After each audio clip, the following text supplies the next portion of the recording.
everyone, and welcome to this new video for my channel, The Mental Traveler. I'm Carolera, and today I'm going to be reviewing a novel that belongs in the Star Wars universe. It's called Thrawn, and it was written by Zahn. It was published in April of 2017. Just so you know, this will be a video with spoilers for both the book and the third season of the animated series Star Wars Rebels, so beware.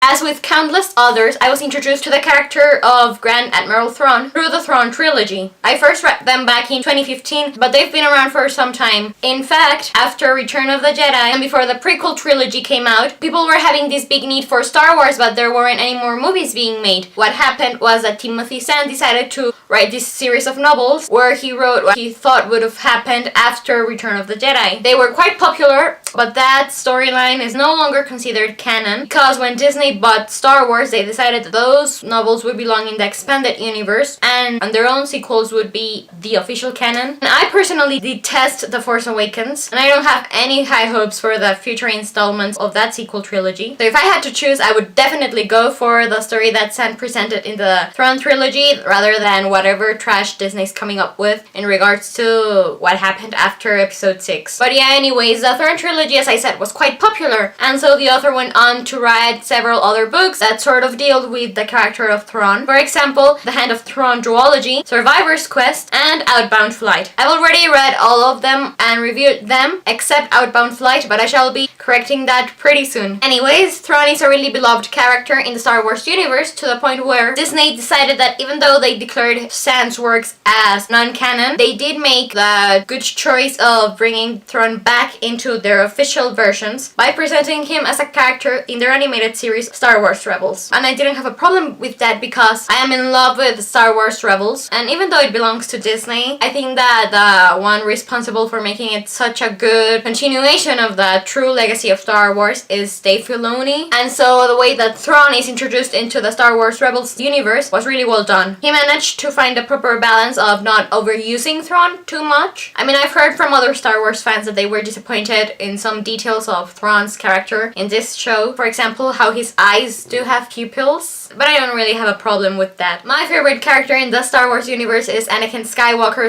/ Darth Vader, and after the events of Twilight of the Apprentice, that final episode of Rebels Season 2, I thought it would be really appropriate that they didn't show Vader again, and they didn't. They actually decided to focus with Thrawn as the main villain for that season, and I hope that continues in Season 4, because in this way, Anakin, they're making Thrawn justice. Anyways,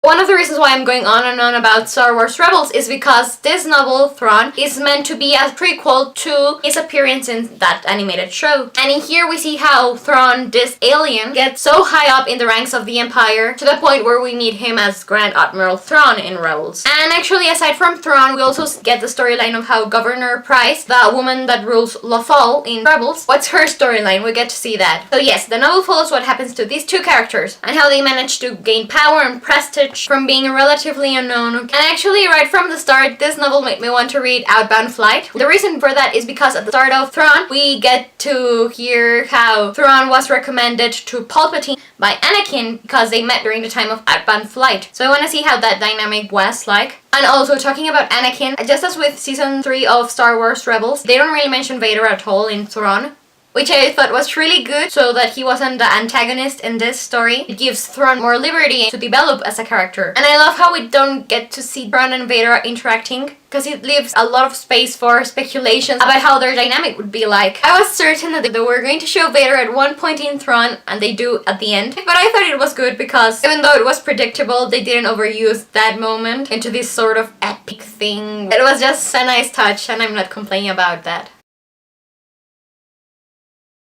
I give Thrawn a 5 out of 5 stars review because I really enjoyed it. I was afraid it would be a letdown because maybe Zahn had sold his soul to Disney and the final product wouldn't really feel true to the spirit of the Thrawn trilogy. And also because regarding sort of new canon novels, I was a bit disappointed with the Ahsoka novel. I was expecting something with that story and then that didn't deliver and I didn't like what I did get. But at least with Thrawn, I just didn't really know what to expect because I had no idea how he came to power. although we've gotten some parts of his backstory from the Hand of Thrawn duology, for example. But yes, it was fascinating to read about Thrawn and this point in his life when he isn't really respected by everyone who meets him. And even though it was a bit odd to see him being so young, it was also nice. Why? Well, because at times I even forgot that he was the antagonist of Leia, Luke, and Han, the Thrawn trilogy, as well as of the crew of the Ghost in Rebels. Because this story at times is told from his point of view, and that made him in a way more of a great character than just a villain or a really well written antagonist. I was cheering for him at several points of the story until I remembered that he was fighting rebels, and I love rebels. So yeah, it was a really weird experience. And the same happened with me and Governor Price, although to a lesser degree. And when I recalled that Thrawn was going to end up taking the Emperor's place at the start of the Thrawn trilogy, it just made all of this more interesting to observe where he started. And on one final thing that I loved how they had all of these references and callbacks to my favorite animated show regarding Star Wars, The Clone Wars. Those little nods to the planet Umbara, or to the race of the Togorians. I don't know how that's pronounced. So for the moment, this is all I have to say about this book. I'm keeping my fingers crossed that you enjoyed this review. Please let me know what you thought about that novel and anything I said here. So I would love to discuss this amazing character with fellow Star Wars fans. In the description box below, you can find a link to the novel's Goodreads page. I'm Carrera, the Mental Traveler. I hope you have a great day and may the Force be with you.